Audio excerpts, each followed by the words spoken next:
आज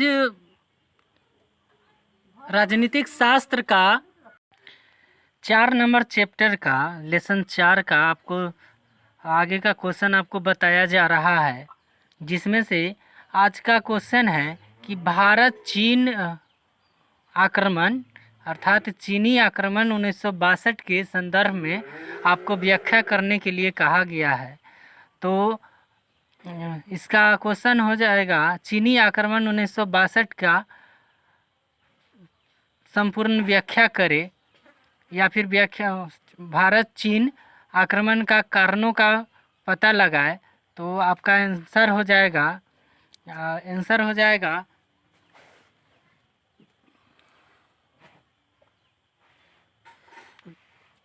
20 अक्टूबर 1962 को भारत की उत्तरी सीमा के दोनों ही विवादास्पद अंचलों पर चीन ने आक्रमण कर दिया। चीनी सेनाओं ने 24 घंटे के अंदर ही टोला तथा खिजमाने की भारतीय चौकियों को छीन लिया। 25 अक्टूबर 1962 को चीनियों ने तवांग पर भी अधिकार कर लिया। 16 नवंबर तक चीनी सेनाएं बोमडिला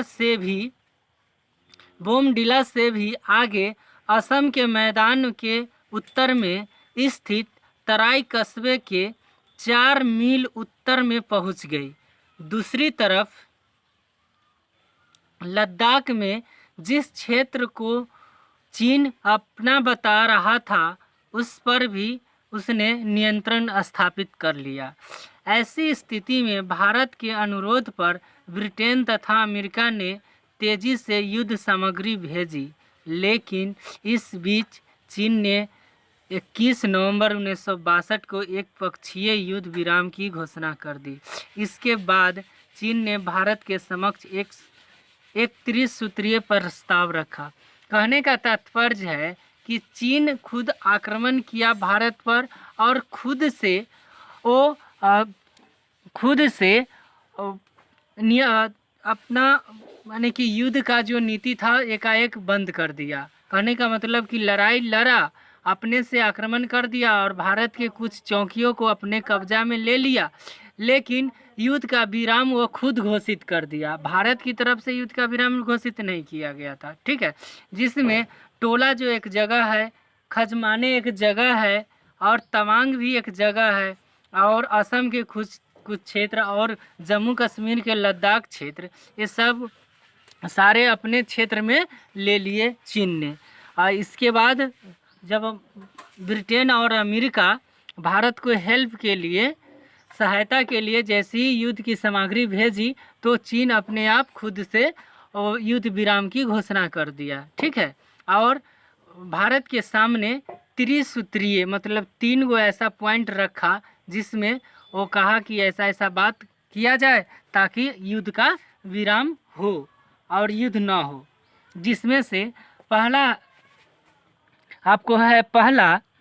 चीनी सरकार यह उम्मीद करती है कि वो लिख करके त्रिसूत्रीय प्रस्ताव रखा और भारत के समक्ष प्रस्ताव रख करके बोलता है कि चीनी सरकार उम्मीद करती है कि भारत और चीन दोनों देश वास्तविक नियंत्रण रेखा पर आदर करेंगे तथा दोनों अपनी अपनी सेनाओं उक्त नियंत्रण रेखा से 20 किलोमीटर पीछे हटा लेंगे। ये प्रस्ताव चीन ने भारत के समक्ष रखा।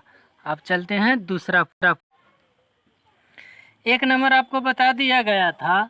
2 नंबर में आपका त्रिपक्षीय वार्ता में और प्रस्ताव में 2 नंबर में है कि भारत द्वारा इस प्रस्ताव को अभी अस्वीकार किए जाने पर भी चीन पूर्वी क्षेत्र में अपने सैनिकों को नियंत्रण रेखा से 20 किलोमीटर पीछे कर लेगा। कहने का तात्पर्य है कि चीन युद्ध किया और चीन ने युद्ध के प्रस्ताव को विराम दिया, और फिर वो अपने से त्रिस्तरीय प्रस्ताव दिया कि अगर भारत और चीन दोनों मिलके जो सीमा है, सीमा से 20 किलोमीटर पीछे दोनों सेना 20-20 किलोमीटर पीछे हट जाएगा। फिर दूसरा प्रस्ताव ये था कि अगर भारत नहीं हटता है सीमा से 20 किलोमीटर पीछे तो फिर भी हम मतलब चीन पीछे 20 किलोमीटर हट जाएगा। ये सारे बात चीन ही बोल रहे थे, ठीक है।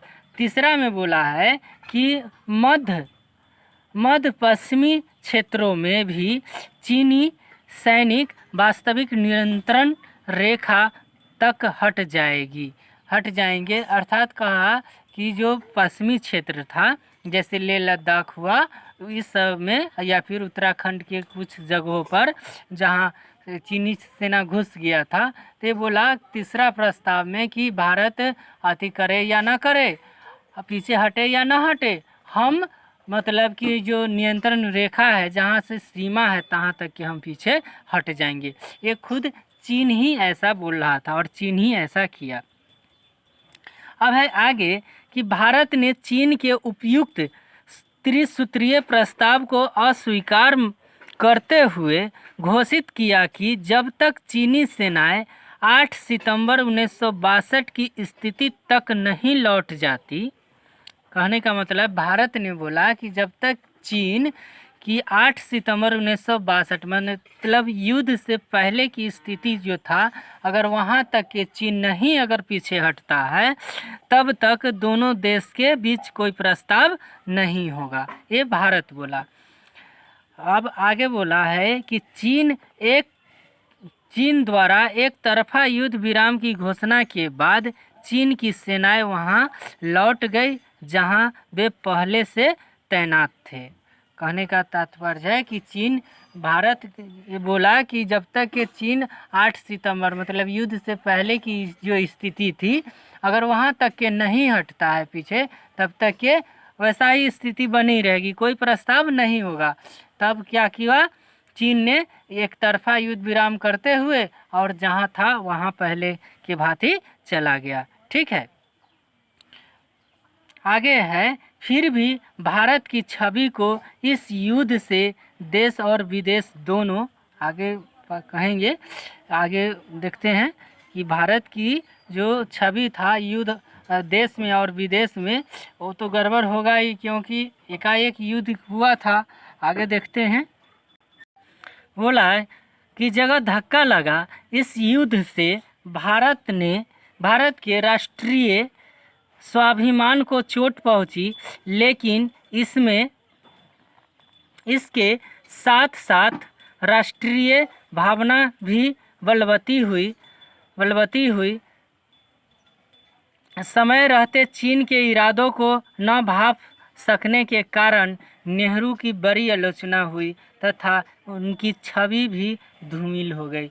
अर्थात कहने का तात्पर्य है कि आपको नेहरू उस वक्त प्रधानमंत्री थे, नेहरू चीन की कैसे चालबाजी किया गया, चीन के द्वारा किया गया, ये बात समझ नहीं पाए, जिसके कारण युद्ध भी कर लिया चीन ने और भारत को उस वक्त करारी हार भी दे दी और खुद व खुद अपने से युद्ध विराम कर दिया। और उसको कहने का तात्पर्य ये है कि अपने से युद्ध विराम किया और प्रस्ताव भी भेजा। इस प्रकार से नेहरू उस वक्त प्रधानमंत्री थे तो काफ़ी उनकी आलोचना किया गया जो आज तक किया जा रहा है।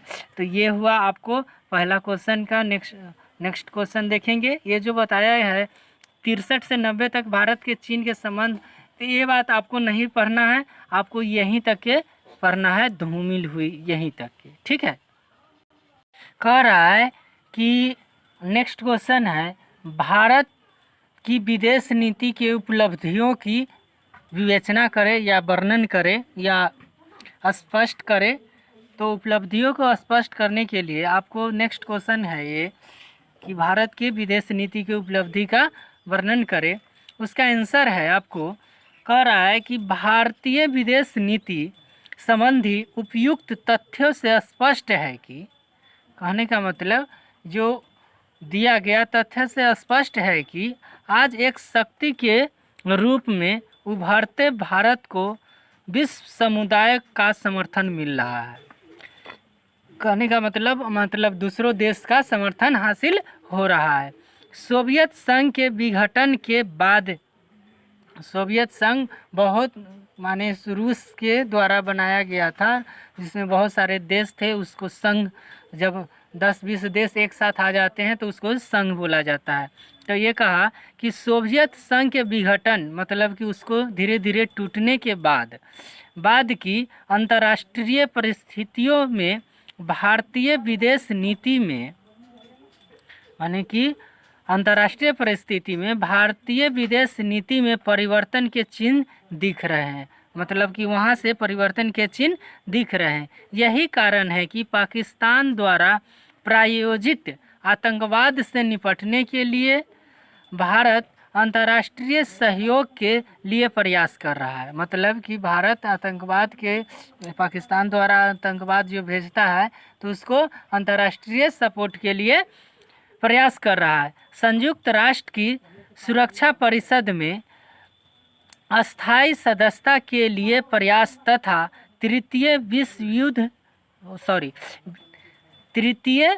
विश्व के देशों को एकजुट कर अपने, तो कह रहा है कि संयुक्त राष्ट्र की सुरक्षा परिषद में अस्थायी सदस्यता के लिए प्रयास तथा तृतीय विश्व के देशों को एकजुट कर उसके हितों की रक्षा भारतीय विदेश नीति की प्राथमिकता हो गई है। मतलब कि संयुक्त राष्ट्र में अस्थायी सदस्यता हो और कोई भी देश किसी पर आक्रमण न करे, इसके लिए भी प्रयासरत है भारत। आगे है, अपने राष्ट्रीय हितों के अनुकूल भारत ने अरब देशों की संकेत देने का प्रयास किया है कि भविष्य में भारत तथा अरब देश के बीच संबंध पारस्परिक पर आधारित होंगे। अंतर्राष्ट्रीय जगत में अपनी उभरती शक्तियों को पहचान कर ही भारत ने अपने परमाणु परीक्षणों से परमाणु शक्ति का पाश्चात्य देशों और चीन के एकाधिकार को तोड़ दिया।